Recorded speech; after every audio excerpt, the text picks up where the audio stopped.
បាទថ្ងៃនេះមែនតើយើងចង់ផ្សព្វផ្សាយអំពីកម្មវិធីរបស់យើងដែលធ្លាប់បានអនុវត្តកន្លងទៅជិត3ឆ្នាំហើយប៉ុន្តែមិនទាន់មានឱកាសក្នុងការផ្សព្វផ្សាយបានទូលំទូលាយជូនទៅដល់សាធារណជនយើងត្បិតតែយើងបានចូលរួមផ្សព្វផ្សាយបន្តបណ្ដាលប៉ុន្តែក្នុងន័យផ្សព្វផ្សាយជាសាធារណៈហើយធ្វើការផ្គូផ្គងរវាងតួអង្គនៅក្នុងចង្កោមនៃការបន្តបណ្ដាលចាប់យក Digital នេះអត់ប្រហែលធ្វើកន្លងមកទេអញ្ចឹងហើយបានយើងចង់យកឱកាសនេះមានអ្នកចូលរួមជាតំណាងសហគ្រាសផងមានអ្នកចូលរួមជាអ្នកដែលផ្ដល់ដំណោះស្រាយ Digital មានថាជាក្រុមហ៊ុនដែលផ្ដល់សេវា Digital ឬក៏ Solution Digital ហ្នឹងមកចូលរួមជាមួយគ្នាស្ដាប់រួមទាំងតួអង្គពាក់ព័ន្ធដទៃទៀតហើយក៏មានការដាក់តាំងបង្ហាញប៊ូតអំពីផលិតផល Digital ផងដែរអញ្ចឹងមានន័យថាយើងសង្ឃឹមថាពេលដែលយើងបានផ្សព្វផ្សាយឲ្យបានទូលំទូលាយទៅនៅពេលដែលយើងរៀបចំពាក់បណ្ដុះបណ្ដាលនៅក្នុងឱកាសបន្ទាប់ទៅទៀតនឹងមានអ្នកចូលរួមក្នុងការដាក់ពាក្យស្នើសុំចូលរៀនឲ្យបានកាន់តែច្រើនហើយអ្នកដែលមានដំណោះស្រាយ Digital ល្អនៅក្នុងប្រទេសកម្ពុជាហ្នឹងក៏អាច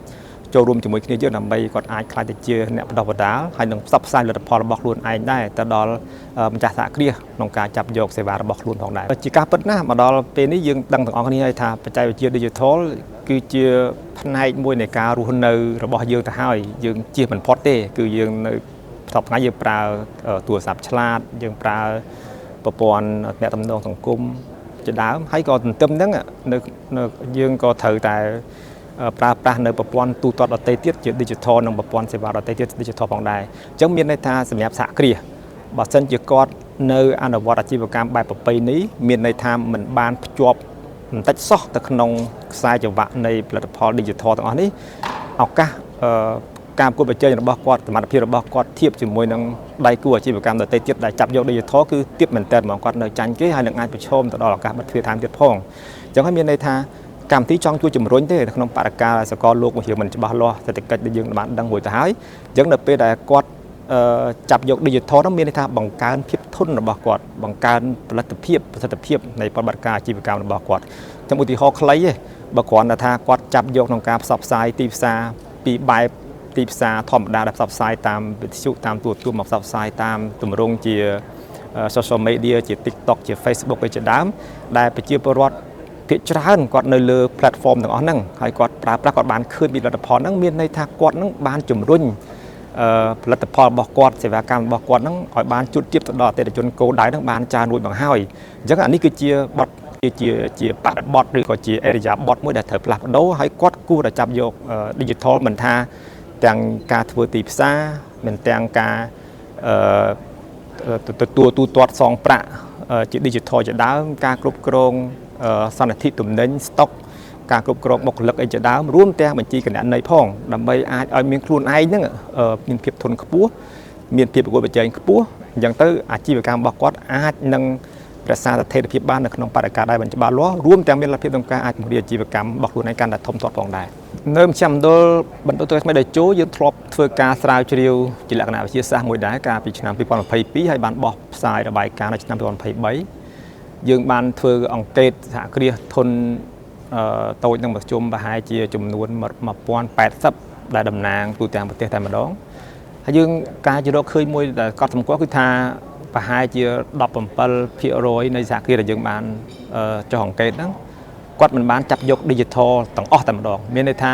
សូម្បីតែប្រើប្រាស់ social media ក្នុងការផ្សព្វផ្សាយទីផ្សារផលិតផលរបស់គាត់ហ្នឹងគាត់អត់យកដែរប្រព័ន្ធទូទាត់សងប្រាក់របស់ធនាគារដែលយើងមានឃើញដល់ថ្ងៃហ្នឹងក៏គាត់អត់បានចាប់យកដែរអញ្ចឹងមានថាចំនួននៅទៅច្រើនដែលខ្ញុំមិនគិតថាដល់ប៉ុណ្ណឹងប៉ុន្តែជាលទ្ធផលនៃការស្រាវជ្រាវគឺឃើញបែបហ្នឹងជាពិសេសគឺសហគ្រាសដែលស្ថិតនៅក្នុងទីជនបទឬក៏ទីក្រុងតាមបណ្ដាខេត្តមិនមែនតែស្ថិតនៅក្នុងចំកោបនៃការប្រមូលផ្ដុំហើយក្រៅពីហ្នឹងប្រហែលជា70%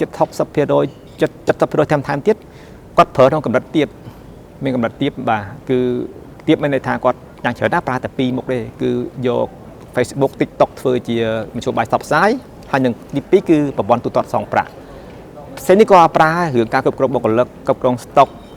ការគ្រប់គ្រងបញ្ជីគណនេយ្យការគ្រប់គ្រងអតិថិជននេះក៏អត់ប្រើមែនតើគាត់ប្រើ2នឹងសំខាន់ដែរអញ្ចឹងវានៅភាគច្រើនគាត់នៅត្រូវតែប៉ុណ្្នឹងទេ